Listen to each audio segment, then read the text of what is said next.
നെടുമ്പാശ്ശേരി വിമാനത്താവളം വഴി ആഫ്രിക്കൻ വനിത കടത്താൻ ശ്രമിച്ചത് കൊക്കൈൻ എന്ന സംശയം.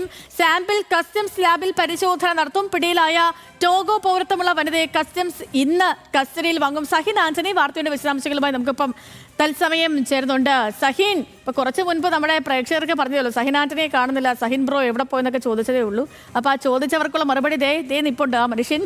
Sahin Antony, good morning. ഈ ടോഗോ പൗര കഴിഞ്ഞ ദിവസം കസ്റ്റഡിയിലായി. ഇവര് ആഗോള മയക്കുമരുന്ന് ശൃംഖലയുടെ പ്രധാനപ്പെട്ട ഒരു കണ്ണി എന്നാണ് ഈ പറയുന്നത്, കസ്റ്റംസ് പറയുന്നത്. അപ്പം നിലവിലെ അന്വേഷണം എങ്ങനെയാണ്, ഈ കണ്ടെത്തലുകൾ എങ്ങനെയാണ് സഹിൻ? സേതു, അതായത് ഇന്നലെയാണ് 4 കോടി രൂപ വിലമതിക്കുന്ന ലഹരി മരുന്ന് നെടുമ്പാശ്ശേരി വിമാനത്താവളത്തിൽ പിടികൂടിയത്. അത് തന്നെ ഒരു ടോഗോ പൗരത്വമുള്ള യുവതിയിൽ നിന്നുമായിരുന്നു. അവരുടെ പേരെന്ന് പറയുന്നത് ഓറോ അഗോറോ ലാറ്റിഫാറ്റോ എന്നാണ്.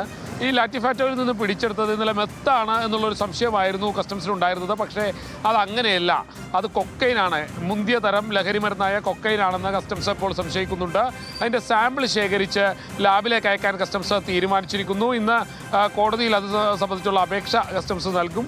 കൂടാതെ ഈ ലാറ്റോഫാറ്റോയെ കസ്റ്റഡിയിലെടുക്കാനും കസ്റ്റംസ് തീരുമാനിച്ചിട്ടുണ്ട്. കാരണം ഇവർ ആഫ്രിക്കൻ വനിതയായിട്ടുള്ള ഈ സ്ത്രീ വഴിയായിരുന്നു വലിയ രീതിയിലുള്ള ഇടപാടുകൾ ഇന്ത്യ കേന്ദ്രീകരിച്ചുകൊണ്ട് നടന്നിരുന്നത്.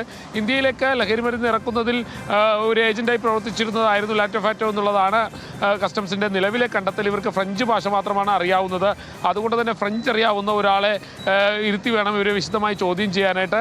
എന്തായാലും ലാറ്റോഫാറ്റോയുടെ ചോദ്യം ചെയ്യൽ ഇന്നുണ്ടാകുമെന്നുള്ളത് തന്നെയാണ്, വരും ദിവസങ്ങളിൽ ഉണ്ടാകുമെന്നാണ് മനസ്സിലാക്കാൻ കഴിയുന്നത്.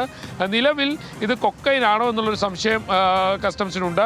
മാത്രമല്ല, അങ്ങനെ വരികയാണെങ്കിൽ ഈ മാസം മാത്രം നെടുമ്പാശ്ശേരി വിമാനത്താവളത്തിൽ പിടിച്ചെടുത്തത് 7 കോടി രൂപയുടെ ലഹരി മരുന്നാണ്. നമുക്കൊന്ന് ആലോചിക്കാവുന്നതേ ഉള്ളൂ സേതു. ഈ 7 കോടി രൂപയുടെ ലഹരി മരുന്ന് നമ്മുടെ നാട്ടിലേക്ക് ഇറങ്ങിക്കഴിഞ്ഞാൽ അത് ഉപയോഗിക്കുന്ന ചെറുപ്പക്കാരുടെ അവസ്ഥയും നാടിൻ്റെ അവസ്ഥയും എല്ലാം എന്തായിരിക്കുമെന്ന്. എന്തായാലും കസ്റ്റംസിൻ്റെ ധീരമായ ഇടപെടൽ തന്നെയാണ് ഇത്രയധികം ലഹരി മരുന്നൊക്കെ പിടിച്ചെടുക്കാൻ കഴിയുന്നത്. എന്നാലും ഇവരുടെയൊക്കെ കണ്ണുവെട്ടിച്ച ലഹരി മരുന്ന് ഇപ്പോഴും വ്യാപകമായി തന്നെ നമ്മുടെ നാട്ടിലേക്ക് ഇറങ്ങുന്നുണ്ട് ലഹരി. സേതു. ഓക്കെ സഹിനെ, ശരി. സഹിൻ ആന്റണിയാണ് വിവരങ്ങൾ നൽകിയത്.